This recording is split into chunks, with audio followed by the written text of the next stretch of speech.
Hello everyone, I am Parveen. আর আজকে আপনাকে দেখাবো যে আমি কিভাবে ডিম টোস্ট বানাই বাড়িতে।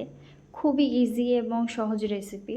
প্রথমে আমি এরকমভাবে পাউরুটিগুলোকে কেটে নিই, তারপর লঙ্কা, পেঁয়াজ কাটতে হবে।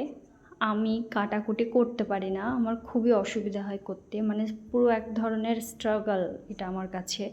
আমার পুরো দুটো পেঁয়াজ কাটতে 10 মিনিট সময় লেগেছিল। এটা হাস্যকর হলেও এটা আমার কাছে অনেক কষ্টকর। তারপরে আমি একটা বাটিতে পেঁয়াজ, লঙ্কা এবং নুন পরিমাণ মতো নেওয়ার পর সেটা ভালো করে মিক্স করে নিয়েছিলাম। তারপর 3টে ডিম, তারপর সেটাও ভালোভাবে মিক্স করে নিয়েছিলাম।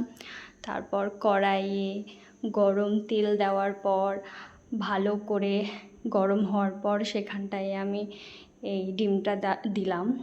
তারপর আমার বোন আর ক্যামেরা ধরতেই চাইছে না, আর আমিও বিরক্ত হয়ে উঠেছিলাম। তারপর আমি আর ভিডিওই বানাইনি।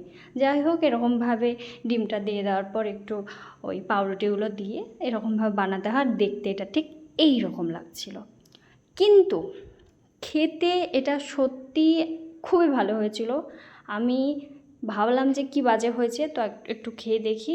তো আমি যখন খেয়ে দেখলাম, তারপর সত্যি এটা খুবই সুন্দর হয়েছিল। আপনারা চাইলে অবশ্যই ট্রাই করতে পারেন। দেখতে না সুন্দর হলেও খেতে ভালো হয়েছে।